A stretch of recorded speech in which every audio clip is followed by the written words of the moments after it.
Kare Mapinduka and welcome to Africa Good Morning on this Wednesday morning. I am Glenora Shipura. Today marks Genocide Remembrance Day in Namibia in honor of the Ovaherero and Nama people who suffered under German colonial rule.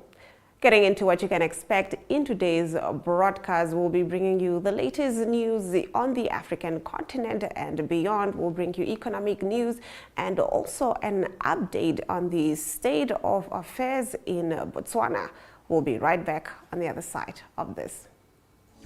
Taking flight has never been easier. Paratus is introducing Sky-Fi internet packages with speeds that will have you reaching for your seatbelts, starting from $500 million excluding VAT per month, with speeds reaching up to 10 megabits per second. There's even a prepaid option where you can top up your Sky-Fi internet for just $15 million per gigabyte. No contracts, no fuss. Visit your nearest Paratus branch to find out more, or go to paratus.africa/Namibia to sign up online. Always prepared, Paratus.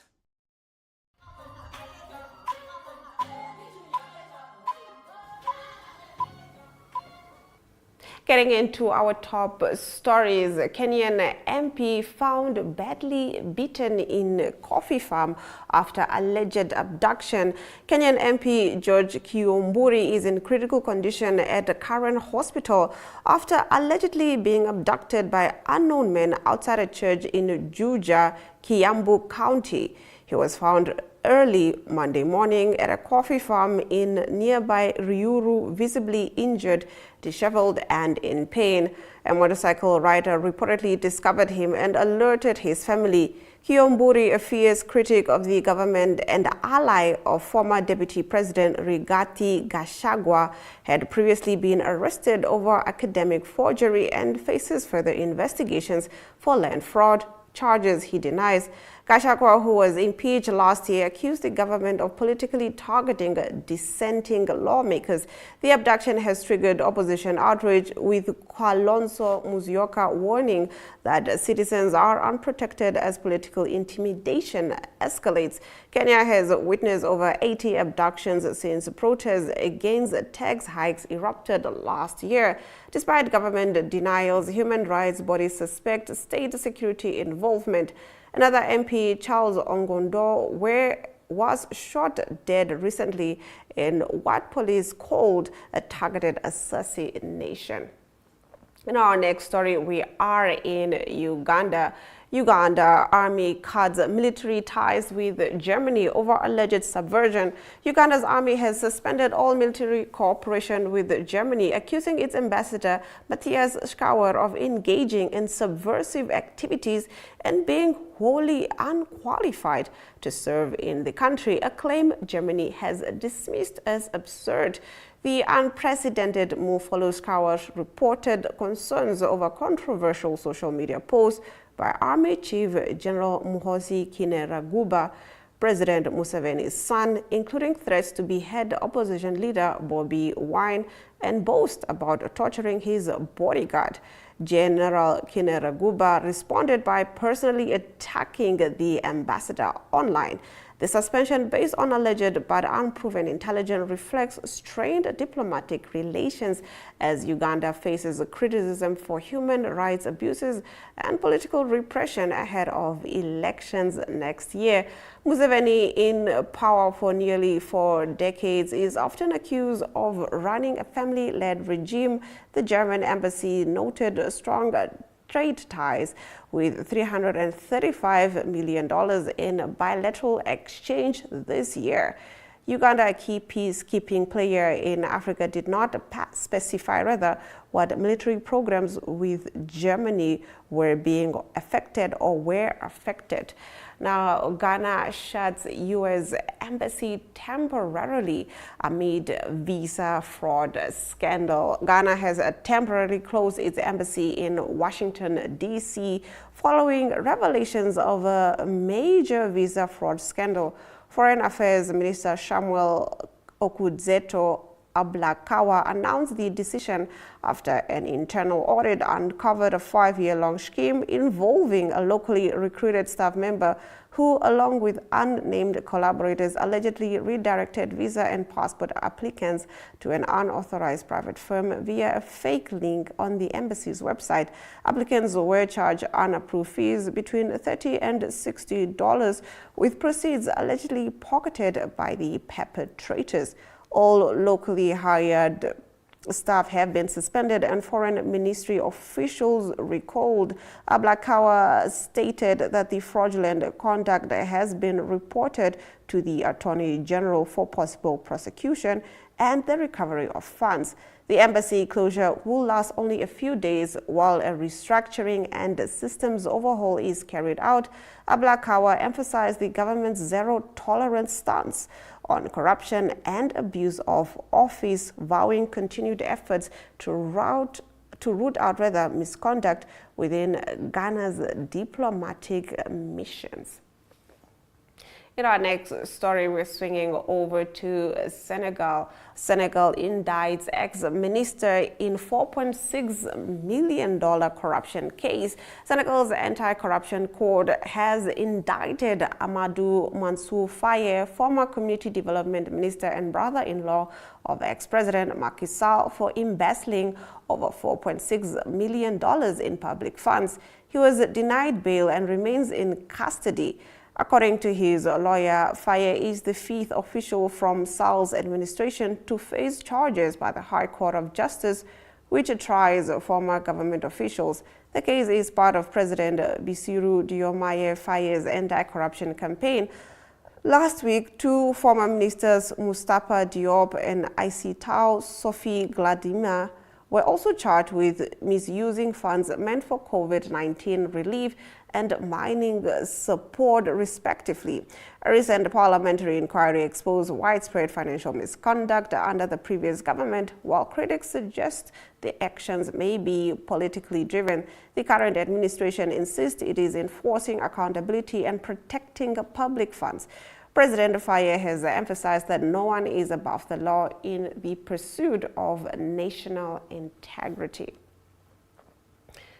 In our next story, on a rather sad note, the South African award-winning actor Presley Shiwenyage has died at the age of 40, according to a statement released by talent agency MLA. Shiwenyage rose to international fame for his lead role in the Oscar-winning film Tsotsi, which earned him the Best Actor award and established him as one of South Africa's most gifted performers. His career spanned acclaimed television series such as The River and Zama Zama, making him a beloved figure in South African entertainment. News of his passing on Tuesday, May the 27th, has sent shockwaves through the country's film and television industry.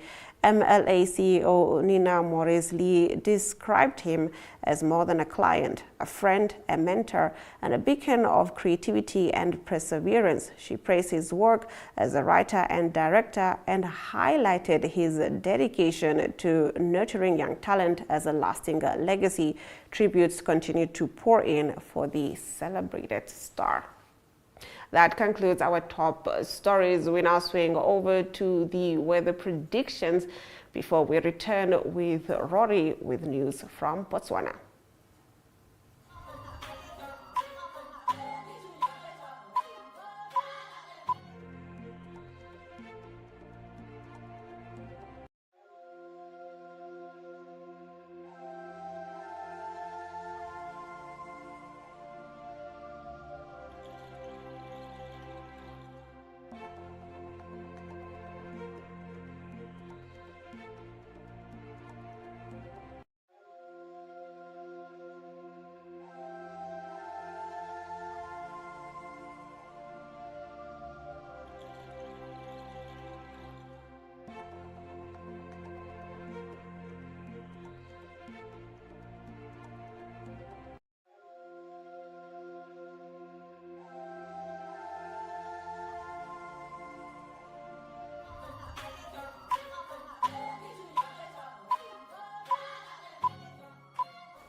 We now cross over to Botswana, speaking to our correspondent over there, Rory, who will be giving us the state of affairs there.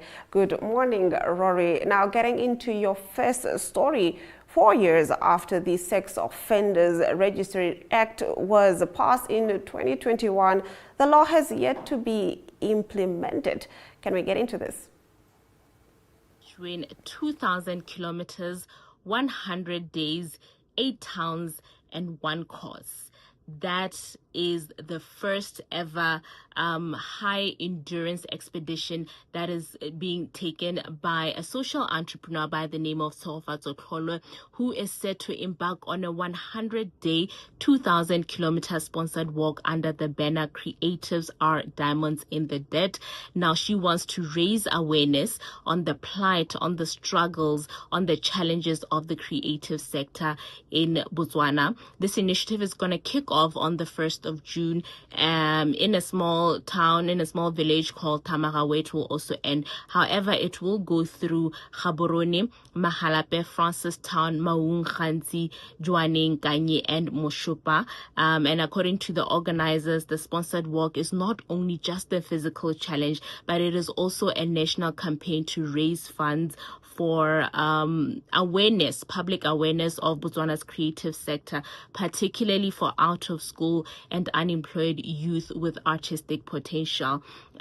This proposed one of the things that is also going to come out of it is a youth creative sector, and this proposed youth creative sector will provide a dedicated space for visual arts, for fashion, for digital media, as well as other creative disciplines. And the person who is behind this is a founder, a social entrepreneur of an organization called Mabotswana, which is a social enterprise founded by her to harness creativity and innovation in order to address social issues that are faced by unemployed youth in the country with artistic proposals. So that is an initiative that we are all applauding and that we will be supporting in order to highlight the plight of the creative sector in the country.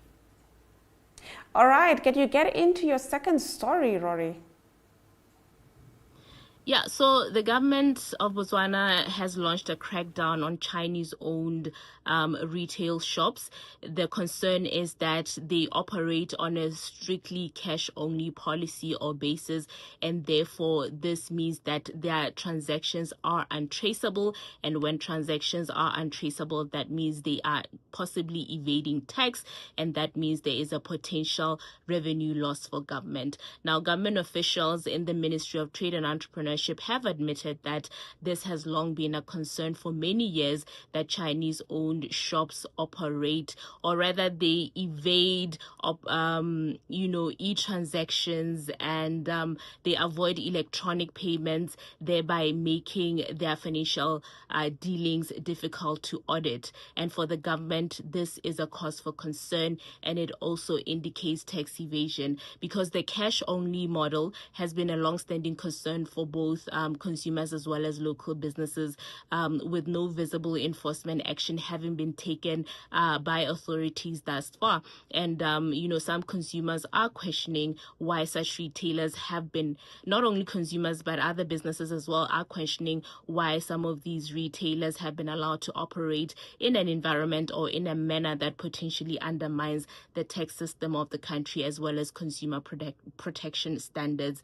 And, senior government officials did come out to say that this is an urgent matter, and the ministry is investigating it expeditiously, and that they hope that, because of the fact that it is a national crisis, it is imperative to phase out some of these business practices, which they say compromise the transparency and also hinder proper tax collection of the country, as government aims to, regulate and aims to collect taxes. So therefore, these Chinese-owned retail shops are evading tax, which is also a cause for concern for government, and therefore they have launched this crackdown on Chinese retailers. Thank you so much, Rory, for that story. Now, getting into your next story, Botswana is set to witness a landmark endurance expedition. A social entrepreneur, Tsefo Kgatso Tlol We embarks on a 100-day, 2,000+ kilometer sponsored walk under the theme "Creatives are diamonds in the dirt." Can you get into this?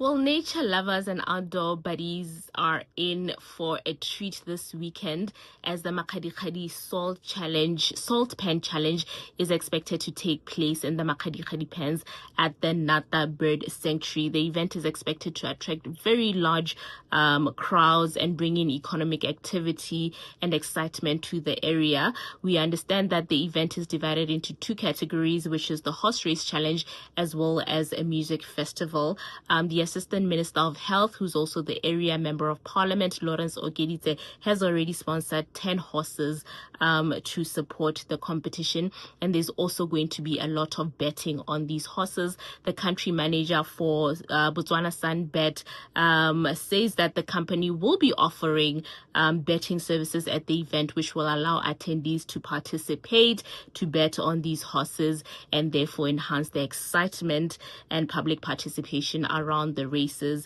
In addition to sporting activities, there's going to be a music festival featuring both local and international acts, and lots of entertainment really for attendees. And former President Ian Khama is expected to attend as the guest of honor. The event is being held under the theme "Horses, Friends, and Stuff in the Pens." Now, Rory, I think we got our wires mixed there. As earlier, I had asked you on your story on the 4 years after the Sex Offenders Registry Act was passed in 2021. The law has yet to be implemented. Can you get into this?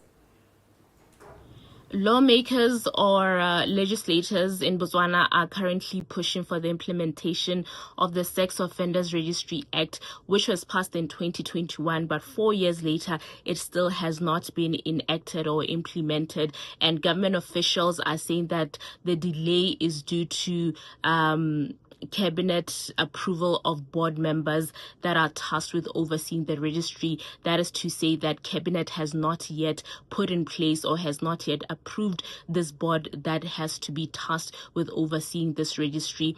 This was said or confirmed by the permanent secretary in the Ministry for State President, Huitsima Morekisi, who appeared before the Public Accounts Committee to answer on behalf of her ministry as to why this registry or this act, this law has not yet been enacted. And she did outline the fact that it is pending cabinet approval and therefore cannot be operationalized until and unless cabinet approves this board that is supposed to be tasked with overseeing this registry. And during this appearance before the Public Accounts Committee, the chairperson of that committee criticized this, saying that the ongoing delay is really indicative of the culture in government of announcing things but not implementing things. They have good ideas in theory, but when it comes to execution and implementation,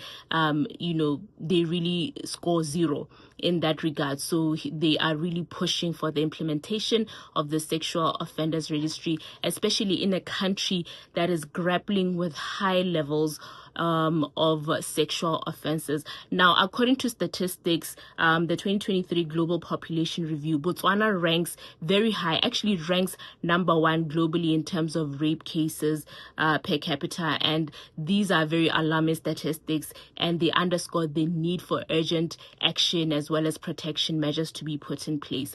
The Sex Offenders Registry was envisioned to be a public safety tool, a legal mechanism that aims to name and track individuals convicted of sexual crimes. Its goals really included raising public awareness as well as protecting children and other vulnerable population, as well as aiding law enforcement when it comes to monitoring repeat offenders. So really, it was meant to be a public safety tool, a legal mechanism that would be aiding in in catching these sexual offenders, and therefore these legislators are saying the time is now to actually enact this law so that numbers can at least go down, sexual offenses can be curbed.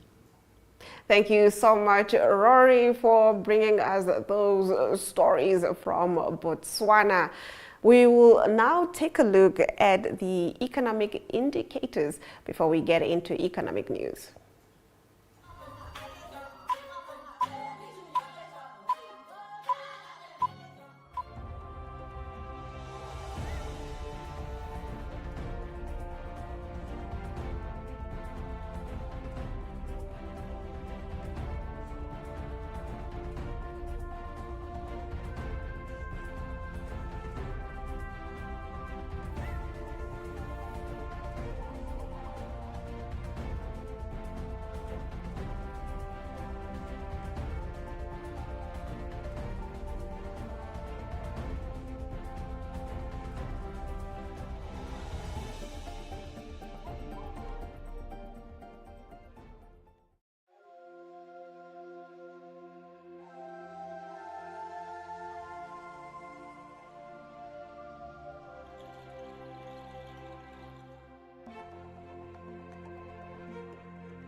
Getting into our economic news, the EU is investing 40 million euros in Douala-N'Djamena corridor, shifting role in Africa. Now, the European Union has committed 40 million euros to modernize the Douala-N'Djamena corridor, a key trade route linking Cameroon's port city of Douala to Chad's capital, N'Djamena.